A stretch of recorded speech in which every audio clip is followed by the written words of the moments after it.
मैंने GPSC clear किया class 1 Gujarat में रैंक 34 था।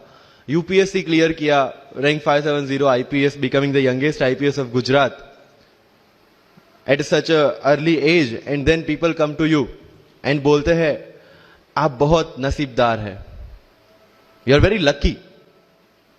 आई tell them in reverse, luck favours the brave. कोई अपना लक साथ में लेके नहीं आता, वो बनाना पड़ता है।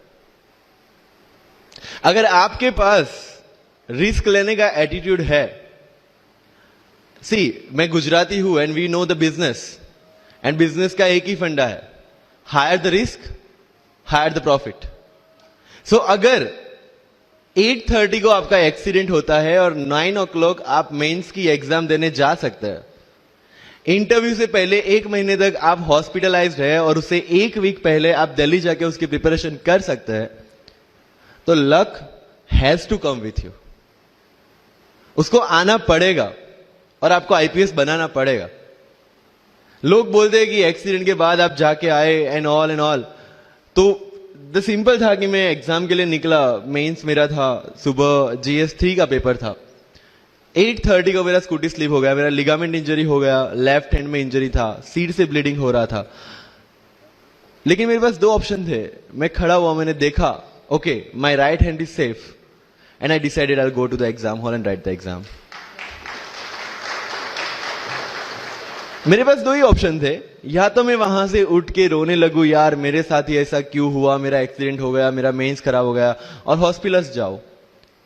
या दूसरा ऑप्शन था कि मैं देखूं कि मैं 3 घंटे और सर्वाइव कर सकता हूं। हाँ, कर सकता हूं। मैं मेंस के लिए एग्जाम हॉल में गया। ये जितने भी फोटोग्राफ्स लगे हैं, सर ने जैसे बताया कि जितने भी इंसान सक्सेसफुल हुए, अगर आप उसकी लाइफ स्टोरी देखेंगे तो कहीं ना कहीं एक मोमेंट आता है जहां पे वो इंसान की जो स्ट्रगल है वो पीक पे हो जाते हैं। वो इस मोमेंट पे आपको डिसाइड करना है कि आपको वहां से यू टर्न लेना है या आपको वहां से आगे निकलना है। इन सब लोगों ने डिसाइड किया कि उनको वहां से आगे निकलना है, एंड दैट इज द फंडा ऑफ लाइफ। सक्सेस उन्हीं को मिलता है जो इस स्ट्रगल वाले मोमेंट से आगे निकलने की सोचते हैं।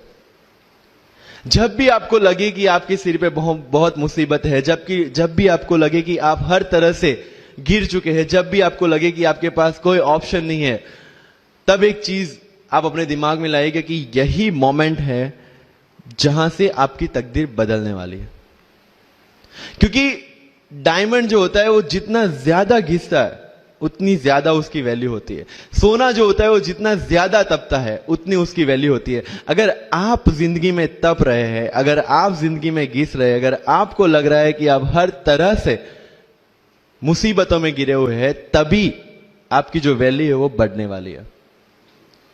और यही मेरा एटीट्यूड रहा है। लोग बोलते हैं कि तुम्हारी फाइनेंशियल कंडीशन ठीक नहीं थी, पापा इलेक्ट्रिशियन थे, मम्मी हाउसवाइफ थी, डायमंड के कारखाने में काम करती थी, उसके बाद उन्होंने मैरिज में रोटियां बनाने का काम किया, और उस तरह से मैं पढ़ा। लेकिन जब मुझे पूछा जाता है कि ऐसी कौन सी चीज है आपकी लाइफ में जो आप बदलना चाहते हो, एंड आई सेड नथिंग। क्योंकि अगर वो चीजें नहीं होती मेरी लाइफ में तो शायद आज आपके सामने में नहीं होता। तो अगर लाइफ में प्रॉब्लम्स है, अगर लाइफ में स्ट्रगल है, जैसे सर ने बताया struggle is a part of life, and I strongly believe in that. क्योंकि अगर हम दिल्ली में थे, मेरे दोस्त के साथ में निकला बाहर घूमने, तो बोलता है यार ऐसी लाइफ चाहिए, कोई मगजमारी नहीं, आराम से बैठते हैं पूरे दिन एसी वाले कमरे में, बहुत सारे पैसे हैं और कोई टेंशन नहीं, ऐसी लाइफ चाहिए मुझे। मेरे पास ऑप्शन है। बोलता क्या? बोला देख सामने एटीएम का रूम दिख रहा है, एसी वाला कमरा है, बहुत सारे पैसे, कोई मगजमारी नहीं, जॉब ले ले। क्यों IAS IPS में दिमाग खराब कर रहा है? अगर स्ट्रगल नहीं चाहिए तो you have to compromise with that life.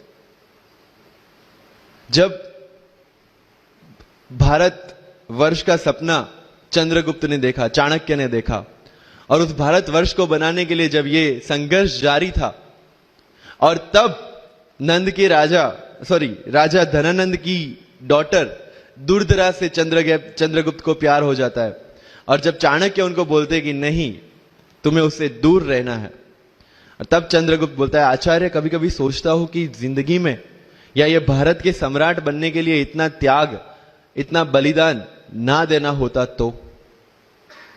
और तब चाणक्य रिप्लाई करते हैं तो हर कोई भारत का सम्राट होता। This is the fundamental rule of life. अगर आईएएस बनने के लिए, आईपीएस बनने के लिए सैक्रिफाइस करना नहीं पड़ेगा, अगर उसके लिए आपको त्याग नहीं करना पड़ेगा, तो आज पूरे इंडिया में हर घर में आपको आईएएस आईपीएस मिल जाएंगे। So when you are entering into this game of UPSC or MPSC, make sure that you have to sacrifice anything which will take you to your goal. लेकिन प्रॉब्लम ये है कि हमें टेंशन होती है, यार दोस्त की एंगेजमेंट है, उसकी बर्थडे पार्टी है, उसकी शादी है, अटेंड नहीं करूंगा तो बोलेगा मैं तेरी शादी में नहीं आऊंगा, एंड ऑल।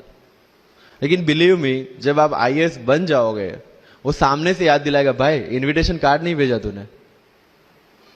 समझ रहे हो? तो जो कुछ भी इसके लिए सेक्रीफाइस कर रहे हो, वो जब आप उस पोस्ट पे पहुंचोगे, सब कुछ वर्थ है, सब कुछ। मैंने जो मेरा इंटरव्यू था यूपीएससी का, मुझे एग्जैक्ट डेट याद है, 23 मार्च को मेरा इंटरव्यू था। 20 फरवरी को मुझे हॉस्पिटल में एडमिट किया गया क्योंकि मुझे इन्फेक्शन हो गया था बॉडी में, एंड बहुत हाई फीवर था, तो आईवी के अलावा कोई ऑप्शन नहीं था। 1 मार्च को ठीक होके मैंने सोचा चलो दिल्ली निकलते हैं। 2 मार्च को मैं दिल्ली पहुंचा। 3 मार्च को वापस से टॉन्सिलाइटिस का अटैक होने की वजह से फ्लाइट लेके वापस से पालनपुर, अहमदाबाद। Again hospitalisation. 15 मार्च को I got relieved from the hospital. 16 मार्च को मैं दिल्ली पहुंचा और 23 मार्च को I gave my UPSC interview. तो 1 महीने का हॉस्पिटलाइजेशन। उसके बाद जब दिमाग में ये था कि मेरे साथ जो लोग इंटरव्यू दे रहे हैं वो 1 महीने से प्रिपरेशन कर रहे हैं, एंड 1 महीने से मैं हॉस्पिटल में था, again I thought this is the moment to prove yourself. I went to the interview और पूरे इंडिया में 2nd highest marks in interview for the entire life. कि जितने भी कंप्लेंट्स आपकी लाइफ में है, मैं यहां से आता हूं, मेरे पेरेंट्स ये करते हैं, मैं वो करता हूं, मेरा इंग्लिश अच्छा नहीं है, मेरा मैथ्स अच्छा नहीं है, ये सारे हमने अपने आप को दिए हुए एक्सक्यूजेस है। You have to find the solution by yourself. अगर इंग्लिश नहीं आता है, I can start with the 5th standard book, और 5th स्टैंडर्ड बुक से भी शुरुआत करने में अगर मुझे अपना ईगो बीच में आ रहा है, then I can not learn it at any stage of my life. Start with the 5th standard book, start listening English, start speaking English. अगर बोलने में शर्म आती है, अपने मोहल्ले के किसी 3-4 बच्चों को जो 1st 2nd स्टैंडर्ड में, उनको उठाओ और उनके साथ बातें करो। उनको वैसे भी समझ में नहीं आ, और अपने को वैसे भी पता है अपन क्या बोल रहे हैं।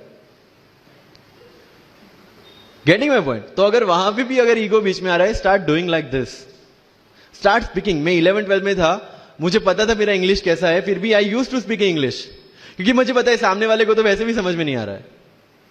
अगर किसी मूवी में इंग्लिश डायलॉग सुन लिया, पूरा दिन मेरे दिन, मतलब जहां पे भी कोई भी बात करूंगा, मैं वहां पे वो डायलॉग घुसाऊंगा।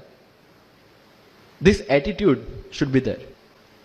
तो लाइफ में जो मैं कंप्लेनिंग एटीट्यूड की बात कर रहा था, वो कंप्लेनिंग एटीट्यूड आपको कहीं पे भी नहीं ले जाएगा। You have to put all your complaints aside, start preparation. क्योंकि आज तक दुनिया यह मानती थी कि एक भी शब्द बिना बोले हम अपनी बात एक्सप्रेस नहीं कर सकते। तब हमारे साथ थे चार्ली चैपलिन, जिन्होंने एक भी शब्द बिना बोले सारी दुनिया को एंटरटेन किया। आज भी दुनिया जब यह मानती है कि सिर्फ औरतें अच्छा खाना बना सकती है, हमारे सामने संजीव कपूर, जिन्होंने पूरी दुनिया को भारत का स्वाद चखाया। आज भी अगर दुनिया यह मानती है कि अकेले इंसान से कुछ नहीं हो सकता, हमारे सामने महात्मा गांधी, जो अकेले चले थे और पूरा देश उनके पीछे चला था। आज भी दुनिया अगर यह मानती है कि धनवान बनने के लिए धनवान घर में पैदा होना जरूरी है, हमारे सामने धीरूभाई अंबानी, जिन्होंने पूरी दुनिया को एक सपना दिखाया, कर लो दुनिया मुट्ठी में, और आज रिलायंस इंडस्ट्री वर्ल्ड की और इंडिया की सबसे बड़ी इंडस्ट्री है। आज भी दुनिया अगर यह मानती है कि हम कम एज, ज्यादा एज में कुछ नहीं कर सकते, हमारे सामने अमिताभ बच्चन, जो आज भी 1 साल में 3 ब्लॉकबस्टर मूवीज देते हैं। अगर आप ये मानते हैं कि सिविल सर्विस में आने के लिए आपका बैकग्राउंड होना जरूरी है, आपके सामने Shahrukh Khan without any background आज भी बॉलीवुड का बादशाह है। अगर आज तक दुनिया ये मानती थी कि हम सिर्फ धरती पे रहने के लिए बने हैं, हमारे सामने नील आर्मस्ट्रॉन्ग, जो चंद्र पे जाके आए, आज तक हम ये जानते हैं कि हम क्या है, हम क्या बन सकते हैं, ये जानने का टाइम शुरू होता है अब। Thank you so much.